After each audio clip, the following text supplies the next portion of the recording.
anomalya pala rito. Nagbabayad sila sa asosasyon para makapilis sila. Hindi ho bahala eh. Sabi ko nga sa inyo, mapipilitan kami tanggalin yan pagbalik na.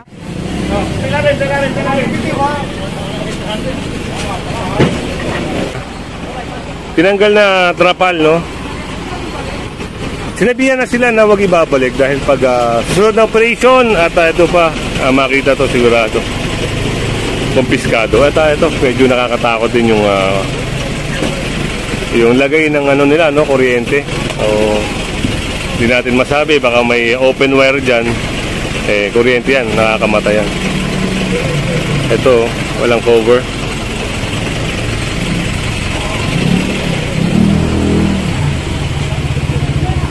Dito may natikitan. Ayan, alamin natin kung bakit. Alam nyo naman kami na natikitan si kuya. Pag walang bahala yan, tigil. Kasi ang next niyan, pwede kang makatuna sa NBI dyan. Tapos pag natikita ko pa ulit, you will be forced to be arrested na dyan. Kasi nga, you can talk agent to public. Ha? Tama mo na. Kita nyo naman mga kasama, medyo puno na rin yung truck. So, punta tayo ron.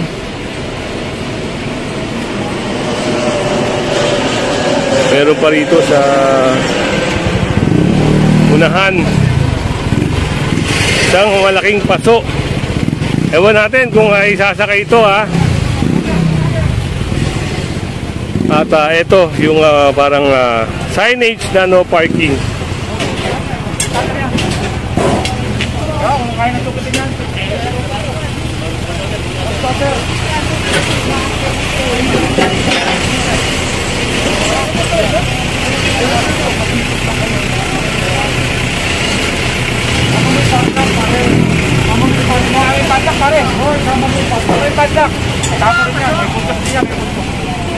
Pinapakuha na ni Sir yung paso.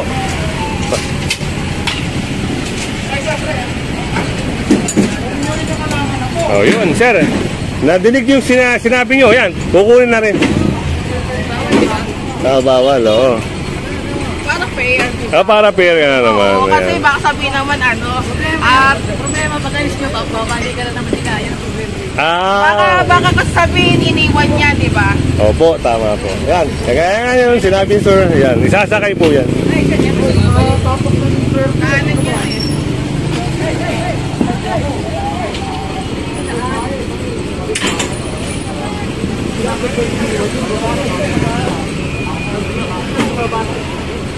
Kaso ano yun yung project and dito?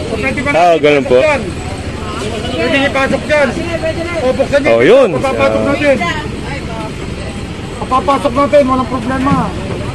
Ang concern lang namin, mabuksan natin ang bangketa. Sige, ipasok na lang dito. Hello, dito, no.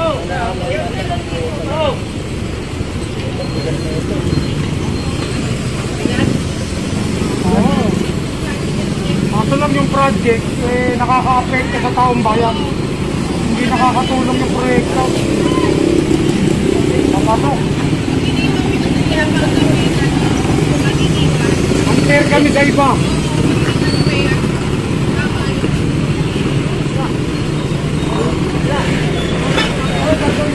Parang ano pala to, no? Isang chapel.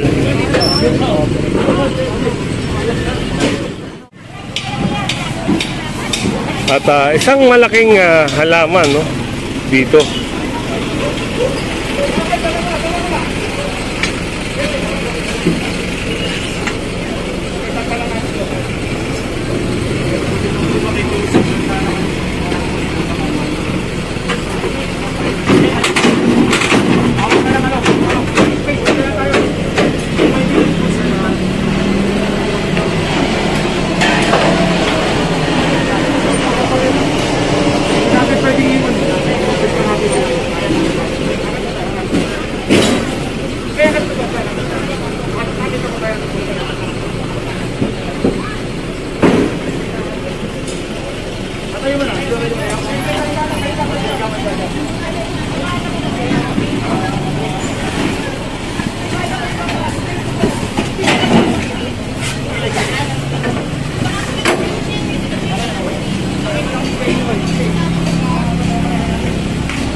paraan. Yan parang ito ay isang daanan para sa mga disabled, no, sa PWD. Tapos naharangan lang ng mga halaman.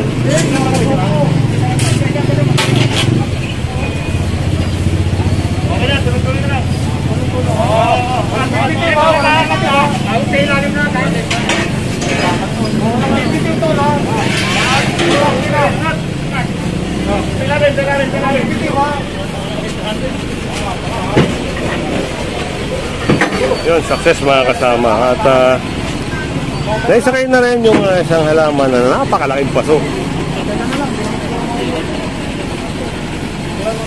Yan, kung hindi ka pa nakasubscribe sa ating channel, pasubscribe na lang po si Kuya Goods. At syempre, pahit na rin notification bell para lagi kang update sa ating mga video.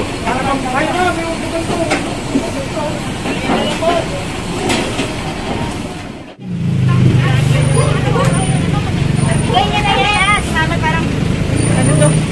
Ako lang, nakaway kami ng nanay ko.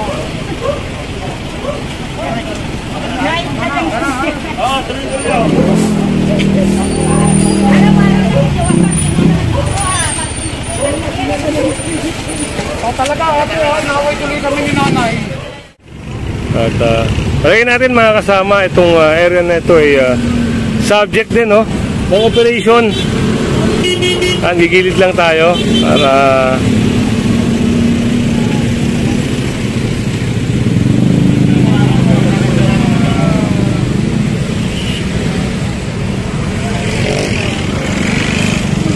pasok tayo sa loob.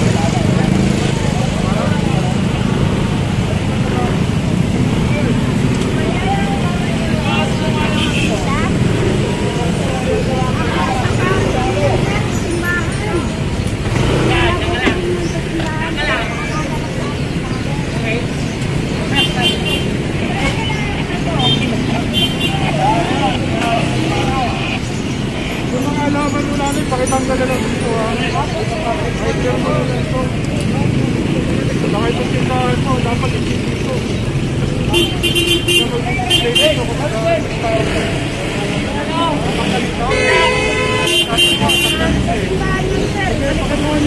Sabihin nyo na lang, kukunin na lang nila ito sa MMDA, ha?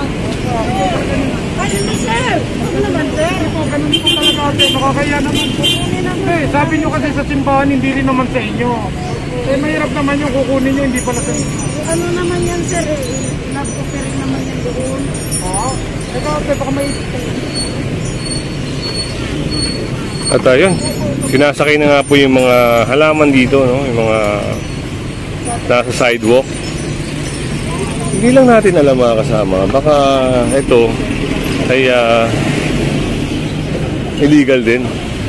Sir, mga ganito sir, ano po to? Parang illegal din ba? Ayun, eyesore sa mga kababayan natin mga kasama. Siyempre, pag may nakadisplay niya, sa pamilya dito. Opo. Kung makakabala sila rin pa nag-bisikleta, sakit na sa ating tao. Oh, yun. At kailangan na alisin mga kasama. Palete, ito na yung buo na yan. Yung natatayuan na kaya binibigyan natin ng consideration.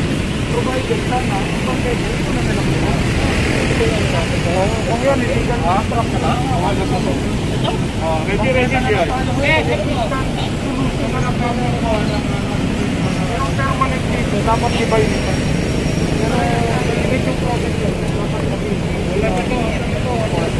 Pero alam nila ate yan, ito dapat hindi na nila pinayuan.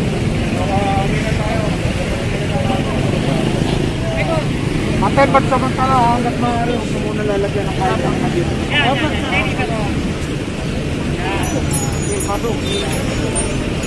So yun, sinabihan na siya dahil sa susunod baka sakay na lahat ng mga illegal na nakadisplay dito mga kasama.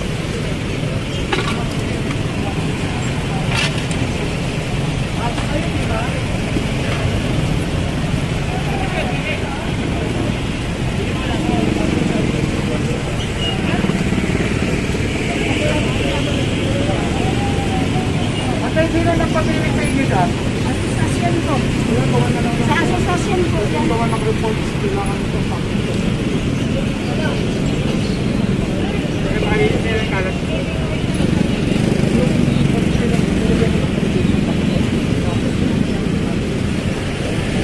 Parang dito pala naninirahan sila nanay. Ate, patapatin ko kayo ha, wala kayong titulo dyan. Sa susunod na balik namin dito, ay wala kayo ipapakita ng titulo, pakitanggal niyo muna yan, ha? Ha, ate? Sosyo na lang po sa akin yung sir kasi nagbabayad. Kanino kayo nagbabayad? Ano ang pangalan ng masunod nyo? Gawa-gawa nyo lang. Hindi nyo alam ang pangalan ng masunod nyo. Dapat alam nyo. Nasaan yung resibo? Patingin. Kuya, may anomalya pala rito. Nagbabayad sila sa asosasyon para makatirik sila po. Papakita raw dyan ng resibo. Nasaan yung resibo? Para ano.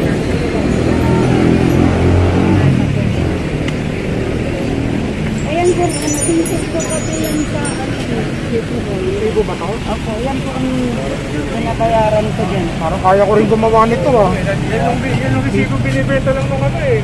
Oo, niloloko lang tayo nito. Ate, niloloko lang kayo nitong kausap ko. Nakakapatid ko na kayo. Hindi ko bahala eh. Sabi ko nga sa inyo, mapipilitan kami tanggalin yan pagbalik namin. Pag ang reklamo rito hindi nawala, babalik kami rito, gigibayin kong buo yan. Lahat ng paninda nyo, mapipilitan ako kumpiskahin. Kung ito lang ay pakikita nyo sa akin, hindi ko ito tinatanggap.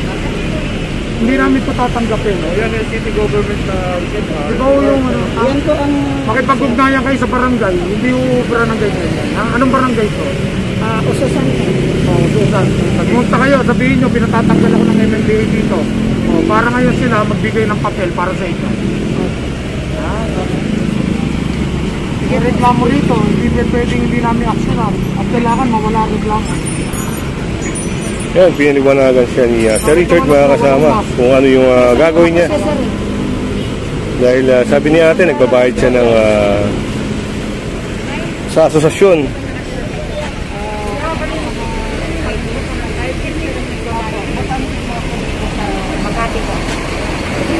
Makati.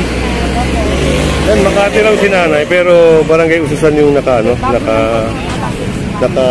dito. Pero yung nangyayarakan, nagpapang mo